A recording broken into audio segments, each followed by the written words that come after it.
Hola, bendiciones. Nuevamente tenemos el gozo, la alegría de acercarnos a la palabra del Señor para encontrar en ella todo lo que necesitamos para caminar en su voluntad. Vamos a orar. Señor, queremos bendecirte nuevamente por el regalo de tu palabra, Señor. Gracias porque ella es la luz de nuestro camino, es nuestro alimento espiritual. También es un espejo que nos muestra nuestra realidad. Permite que hoy tu palabra, Señor, haga la obra que tú estableciste para este mensaje. Te lo pedimos en el nombre de Jesús. Amén y amén. Muy bien, en esta oportunidad quiero invitarlos a que pensemos en lo siguiente. Injusticias. ¿Qué es una injusticia? Bueno, una injusticia es aquello que de alguna manera, desde una perspectiva determinada, es considerado como algo que es escaso de justicia o ausencia de justicia. Uno dice, esto es injusto cuando crees que no está de acuerdo con la justicia. Esto está relacionado también con una sensación negativa, ¿sí? Y produce muchas o múltiples reacciones. Cuando alguien considera que algo es injusto, reacciona, se expresa, se manifiesta. De hecho, es muchas veces el origen de sindicatos y agremiaciones. ¿Por qué? Porque responden de alguna manera a hechos o situaciones injustas. Detrás de los pensamientos y sentimientos derivados de hechos o situaciones injustas, creo que todos quisiéramos hacer algo al respecto. En el fondo, todos quisiéramos poder hacer justicia, como revertir ese efecto. Algo interesante pensando en este tema es que tan pronto desarrollamos conciencia, establecemos algunos parámetros al punto de que empezamos a catalogar algo como injusto. Por ejemplo, un niño puede considerar que es una injusticia no salir a jugar y tener que quedarse en casa haciendo una tarea o estudiando. Para un joven, por ejemplo, que sabe conducir, resulta injusto que no se le permita conducir por causa de que todavía no cuenta con el documento legal para poderlo hacer. Para un adulto, por ejemplo, también podría resultar injusto que le nieguen la visa. Existen muchas cosas injustas y estamos rodeados de ellas. Recientemente hubo una explosión en Medio Oriente y fue terrible ver las imágenes de todo lo que sucedió. Son cosas que uno dice, eso es injusto. Hubo muchos muertos, mucha gente inocente. Eh, Hechos injustos. De manera consciente o de manera inconsciente, en nuestro interior elaboramos juicios, ¿sí? Una parte de nosotros como que quisiera hacer las veces de un juez, como asumir ese rol. Llevamos dentro algo que es como un instinto justiciero, como que nos gustaría armarnos de valor y defender a los inocentes, a aquellos que son vulnerados en sus derechos. Es casi como un impulso parecido al de Moisés. Los que recuerdan la historia de Moisés saben lo que sucedió. Vio un hecho injusto, actos de opresión, ¿sí? En la esclavitud de Egipto contra los hebreos y de alguna manera él pensó, voy a hacer justicia, este hombre tiene quien lo defienda y sabemos que finalmente cometió un asesinato y bueno, ese es instinto, ¿no? La realidad es esta, es que el ser humano está impedido para ser justo y también está impedido para impartir justicia. Es una verdad con la que tenemos que luchar, porque enfrentamos constantemente situaciones o realidades injustas. Por eso he sentido del Señor que hagamos un alto en el camino para abordar este tema. Los que toman nota, por favor, escriban en sus libretas el título del mensaje. El dilema de la justicia, palabra profética. Bueno, para continuar en el desarrollo de este mensaje, quiero invitarlos a que juguemos, por decirlo de alguna manera, a ser jueces. Voy a leerles una historia. En una ciudad había dos hombres. Uno era rico y el otro era pobre. El rico tenía gran cantidad de ovejas y vacas, pero el pobre no tenía más que una ovejita que había comprado. Él mismo la crió y la ovejita creció en compañía suya y de sus hijos. Comía de su misma comida, bebía en su mismo vaso y dormía en su pecho. Aquel hombre la quería como a una hija. Un día, un viajero llegó a visitar al hombre rico, pero éste no quiso tomar ninguna de sus ovejas o vacas para preparar comida a su visitante, sino que le quitó al hombre pobre su ovejita y la preparó para dársela a aquel que había llegado. ¿Qué piensas? Juzga por un momento esta situación, este relato. ¿Qué sientes? ¿Qué opinas? Cierto hombre, furioso, afirmó lo siguiente: cualquier hombre que haga semejante cosa merece la muerte. Debe reparar el daño dándole al hombre pobre 4 ovejas por la que le robó y por no haber tenido compasión. No sé qué pensaste, no sé qué sentiste, no sé qué opinas, pero la verdad es que si dependiera de nosotros, muchos pagarían con su vida o prisión perpetua. Creo que en algunos casos hemos jugado a ser los jueces. Y si tuviéramos el poder para hacerlo, ya habríamos condenado a más de uno. Y es que, de alguna forma, cada uno de nosotros, en el transcurso de la vida, podríamos decir que ha elaborado cierta lista de personas y de acciones que consideramos dignas de muerte, que no tienen perdón de Dios, como aquel sujeto que viola a una niña inocente, como aquel que estalla un petardo en la casa de una familia y acaba con todos. Existen muchas cosas que podríamos considerar. Hay dolor a nuestro alrededor y cuando nos enteramos de las cosas que suceden, como que dentro de nosotros se enciende una rabia y no sabemos realmente hasta dónde podríamos llegar si tuviéramos el poder para hacer algo. Quiero leerles un versículo que va a ser clave, un segmento de un pasaje bíblico que va a darle a este relato un tinte muy particular.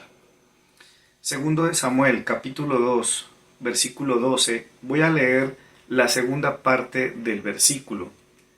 La segunda parte de este versículo de segundo de Samuel 12, 7 dice: tú eres aquel hombre. Tal vez algunos hayan leído alguna vez la historia cuando David comete el pecado de adulterio, fuera de eso mata al esposo de aquella mujer con la que cometió el pecado. Bueno, la verdad es que seguramente nos cuesta trabajo como, qué desenlace tan complejo. Lo cierto es que en esta historia tenemos un profeta llamado Natán. Natán es el que le lleva a David esta historia, el relato que nombré sobre el hombre rico y el hombre pobre, las ovejas y las vacas. Realmente fueron las palabras de Natán para David. Él realiza la descripción de un hecho injusto, repudiable y condenable. Y David es aquel hombre furioso, indignado y que de manera implacable sentenció a muerte a aquel hombre. El dilema o lo tremendo es que ese hombre era él mismo. Fue confrontado con su pecado. Tal vez nos tomó por sorpresa este planteamiento, pero es la realidad. ¿Has escuchado alguna vez la expresión "la justicia es ciega"? Leyendo un poco encontré lo siguiente. Decir que la justicia es ciega significa que la buena justicia no distingue entre las personas. Se aplica de forma equitativa y con el mismo rasero mide a todos los seres humanos. Sin embargo, la realidad insiste en un significado muy diferente. Prácticamente la justicia humana es tenida por ineficiente, torpe, inútil y casi que injusta en sí misma. Así es la justicia en manos humanas, es la verdad. ¿Cuál es la justicia buena? Porque el término en sí mismo es real. Y la justicia, la única justicia buena, es la de Dios. La justicia de Dios sí es buena. Ahora, el asunto es que literalmente no es solamente para algunos, es para todos. No solamente para los demás, es para todos. Me involucra a mí, te involucra a ti, involucra a todos los seres que amamos. Quiero referir un texto que está en Lucas capítulo 18 y voy a leer 4 versículos. Vamos a leer el versículo 10, 11, 12 y 13. Dice así: dos hombres fueron al templo a orar. El uno era fariseo y el otro era uno de esos que cobran impuestos para Roma. El fariseo de pie oraba así: Oh Dios, te doy gracias porque no soy como los demás, que son ladrones, malvados y adúlteros, ni como ese cobrador de impuestos. Yo ayuno 2 veces a la semana y te doy la 10ª parte de todo lo que gano. Pero el cobrador de impuestos, dice el relato, se quedó a cierta distancia y ni siquiera se atrevía a levantar los ojos al cielo, sino que se golpeaba el pecho y decía: Oh Dios, ten compasión de mí, que soy pecador. Aquí vamos a ver cómo funciona realmente el asunto de la justicia. La justicia de Dios, que es buena. Nosotros sabemos que al final del relato, dice la Biblia, Jesús le dice a sus oyentes: os digo que éste descendió a su casa justificado, refiriéndose al cobrador de impuestos. Descendió a su casa justificado antes que el otro, porque cualquiera que se enaltece será humillado, y el que se humilla será enaltecido. Este es el dilema, porque en una parte de nosotros quiere que se haga justicia, pero como que no quisiéramos que se nos aplique a nosotros mismos. Ese es el asunto. A veces hay situaciones, y en la realidad nacional a cada rato las noticias hablan de situaciones, de personas que cometieron ciertos actos, ciertos delitos, hechos que son cuestionables, y como que empiezan a rondar en nuestra mente pensamientos como este: ojalá que usaran el polígrafo, que le pongan el polígrafo, porque insiste en su inocencia, pero deberían ponerle ese aparato para que detecten la que está diciendo mentiras, o deberían aplicarle el suero de la verdad. Bueno, ese es un concepto, yo no sé, lo he escuchado hace mucho tiempo, desde que era niño, que había una sustancia que se le aplicaban a las personas que se presumían eran culpables de delitos, y con esa sustancia en su cuerpo, estas personas dirían toda la verdad, aunque quisieran negarla. El dilema es tremendo, porque no nos gusta la corrupción, nos disgusta tremendamente la maldad, el delito ajeno. Es tal el disgusto y el repudio que exigimos que se haga justicia. O sea, quisiéramos como que el peso de la ley se manifieste y recaiga sobre aquellos que son culpables. Pero no somos capaces de asumir de esa misma manera nuestra propia corrupción, nuestra maldad y nuestros delitos. Porque es que somos como ese fariseo, que cree que es muy bueno y que no es tan malo como otros. Nos equivocamos mucho. Lo cierto es que habrá justicia para todos y sobre todos. Es la verdad, tenemos un Dios justo, con justicia buena. Él no tiene favoritos. Él va a aplicar su justicia. Dios no tendrá por inocente al culpable. De eso podemos estar seguros. Independientemente de qué sienta usted sobre ciertas personas y ciertas cosas, lo cierto es que la justicia se va a aplicar. Se va a aplicar sobre ellos, pero también se va a aplicar sobre mí. También se va a aplicar sobre ti. Y a la luz de la palabra, lo que la palabra, la Biblia nos muestra es que todos somos culpables. Hemos mentido, hemos odiado, hemos codiciado, hemos violentado los mandamientos de Dios, de manera que por causa de nuestro pecado lo que merecemos es la muerte, en realidad. Ahora, ¿cuál es la gran noticia, la maravillosa noticia sobre la cual la vida de los cristianos cobra fuerza y cobra esperanza y se levanta en medio de toda esta situación injusta? Y es que hay una oportunidad para todos. Todos tienen oportunidad de perdón. A veces resulta imposible creerlo. Y la verdad es que en el entorno, a veces los detractores de la fe cristiana, digamos que en su deseo de oponerse a nuestra fe y a lo que nosotros predicamos, es que a ellos les parece muy difícil. Piensen en el peor de los criminales, en la persona que usted considera es el ser más malévolo de este mundo, el ser más sanguinario, el peor de los peores. La Biblia dice que el día de la crucifixión habían dos personas a uno y a otro lado de Jesús. Jesús era el inocente y habían dos culpables a su lado.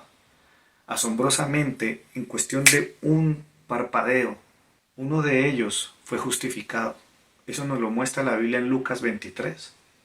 Dice la Biblia claramente que uno de ellos reconoció al Señor y Jesús le expresó a aquel hombre: de cierto te digo que hoy estarás conmigo en el paraíso. Leámoslo juntos. Eso está en Lucas capítulo 23, versículos 39 al 43. Dice así: y uno de los malhechores que estaban colgados le injuriaba diciendo: si tú eres el Cristo, sálvate a ti mismo y a nosotros.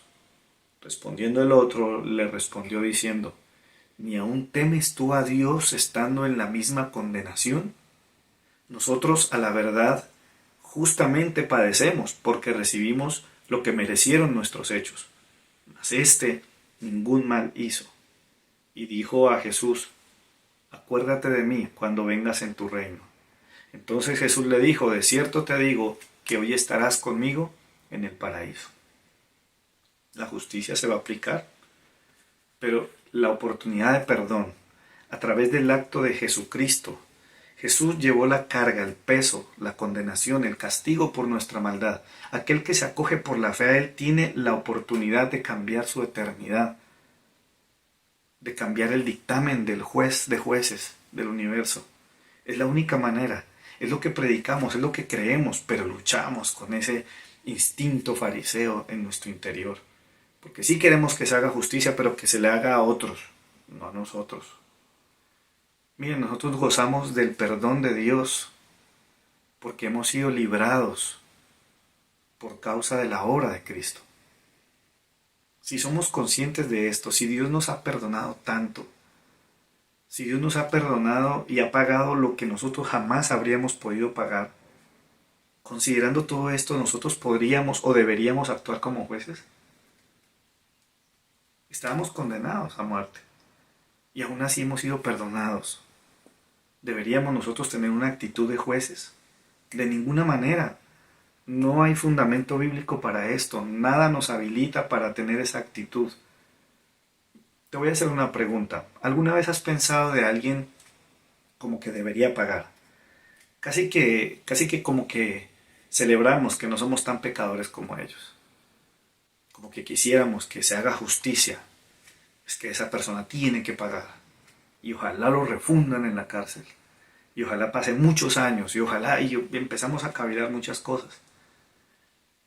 La verdad es que solo Dios puede impartir verdadera justicia. Mire, si alguien es castigado siendo inocente, ¿deberíamos alegrarnos? Y mire que voy a traer unos ejemplos. Tal vez usted pensará, pero son ejemplos muy simples. Pero en las cosas simples se ve un poquito la raíz de lo que pudiéramos hacer con cosas más grandes.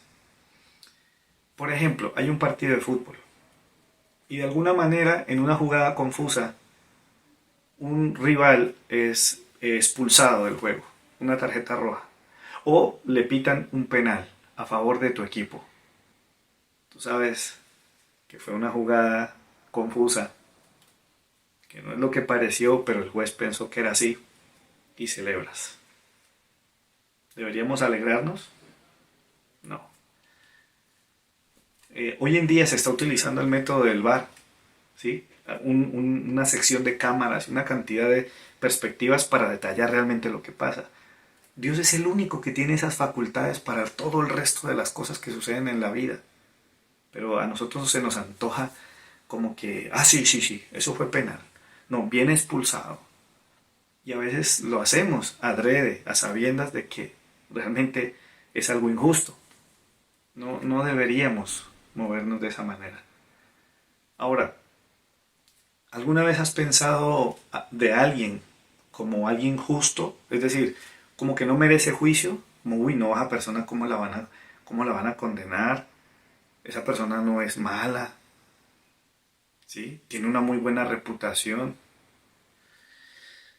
Yo no sé si tú sabías, pero en el mundo del derecho hay dos perfiles. Abogados se entrenan para ejercer el derecho y para trabajar en favor de alguien, de un cliente. En algunos casos para estimular el castigo, o digamos del lado de la fiscalía, el abogado acusador, y del otro lado el abogado defensor. ¿Sabías que hay abogados de lo injusto? Por eso es difícil el tema de la justicia humana.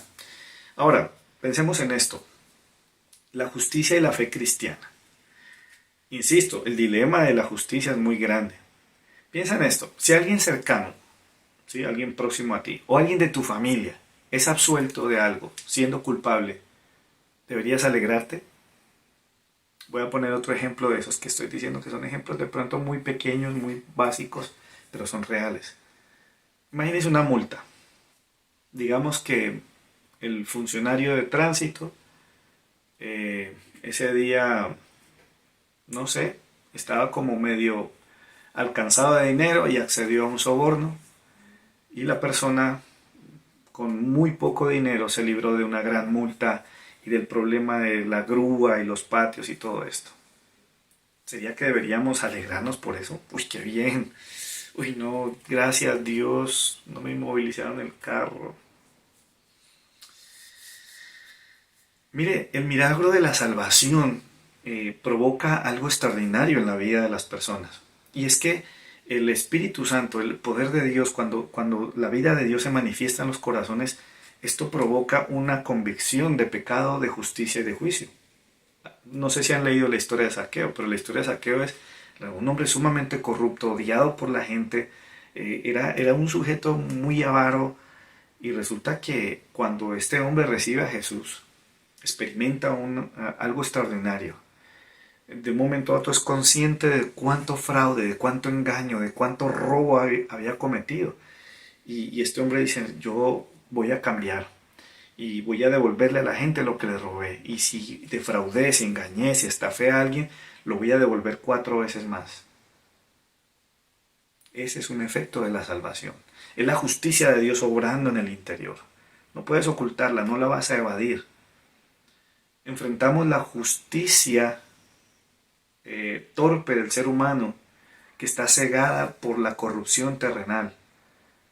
Pero un día llegará en que se manifestará plenamente la justicia de Dios, la buena, perfecta justicia del Señor. Quiero concluir con lo siguiente. Solamente en Cristo, cuando realmente Cristo está vivo en tu interior, podemos amar la justicia. En Cristo amamos la justicia. Entonces el dilema se acaba, porque ya no nos vemos como que no somos tan malos. Somos conscientes de nuestra culpabilidad. Entendemos que porque Cristo llevó el castigo, porque Él llevó nuestros pecados, es que ahora nosotros somos justificados delante de Dios. Eso es un acto de fe, lo creemos por la fe. Entonces ya dejamos de juzgar, ya dejamos de jugar al juez. Por el contrario, desarrollamos un sentido de compasión, un sentido de misericordia por los demás. Y nos animamos a predicar el Evangelio que creemos. Quiero que terminemos en esta oportunidad leyendo Mateo capítulo 9, versículo 36. Y al ver las multitudes, hablando de Jesús, dice, tuvo compasión de ellas porque estaban desamparadas y dispersas como ovejas que no tienen pastor. Jesús, el que todo lo sabe, el que todo lo ha visto, el que todo lo ha escuchado. Él no necesita polígrafo, no necesita suero de la verdad, Él conoce los corazones. A Él no lo podemos engañar. Él mira la realidad. Aunque conoce nuestra inmundicia, nuestra corrupción, nuestro pecado, nuestros delitos y nuestras rebeliones, Él tiene compasión. Deberíamos sentir lo mismo. Es que si Cristo vive en nosotros, deberíamos sentir lo mismo que Él. No jugar a ser los jueces. Es tremendo, esto es una lucha tremenda, porque queremos que se aplique la justicia y todo el peso de la ley sobre los demás, y se nos olvida que nosotros mismos merecemos también nuestro castigo. Este mensaje es una palabra profética para un tiempo importante. Yo sé que hay más de uno que en este momento tiene que tener alguna referencia en su mente. Cosas que están sucediendo hoy, porque enfrentamos, esto es muy difícil. No sabemos quién está detrás del desarrollo de este COVID-19 Se dice que fue una cosa que creó alguien, que hay gente malvada que quiere controlar el mundo, que hay planes oscuros. También hay personas en nuestra realidad nacional que son cuestionadas. Algunos creen que son culpables y merecen morirse. Otros consideran que son inocentes y son almas que no han hecho ningún daño. Solo Dios sabe realmente la verdad. Solamente Él puede impartir justicia buena, pura, real. Pidámosle al Señor que nos ayude a amar la justicia. De lo contrario, no entenderemos realmente qué es lo que somos. No entenderemos realmente qué es lo que nosotros debemos reflejar, qué es lo que nosotros tenemos que vivir. Oremos al Señor. Padre, en el nombre de Jesús, en este momento queremos darte gracias. Queremos también pedirte perdón, porque aunque este mensaje es una bendición, Señor, también nos ha confrontado. ¿Cuántas veces hemos actuado como ese fariseo? ¿Cuántas veces hemos escuchado actos injustos? Y como David, tal vez escuchamos al profeta que alguien ha hecho algo repudiable, algo condenable, y nos enfurecemos y nos llenamos de indignación, y si pudiéramos condenaríamos a esas personas, y a veces no nos damos cuenta que se trata de nosotros mismos, con nuestros actos, con nuestros engaños, con nuestro pecado, con nuestra maldad. Te pedimos, Señor, que nos ayudes a amar la justicia, a amarte a ti, que eres el único que puede impartirla realmente. Señor, nos toca lidiar con la injusticia de este mundo y con una aparente justicia que no es imparcial, que se deja sobornar, que se deja corromper. Ayúdanos, Señor, a tener claridad sobre tu justicia, de tal manera que sintamos compasión por aquellos que están en caminos perdidos, desorientados, como ovejas que no tienen pastor, no te tienen a ti, y que por eso podamos predicar el Evangelio. Te damos gracias porque nos salvaste, nos rescataste, y hoy gozamos de esa justicia, una justicia que nos salvó, una justicia que nos rescató y nos moviliza por amor. Te damos toda la gloria y toda la honra, Señor, en Cristo Jesús. Amén y amén.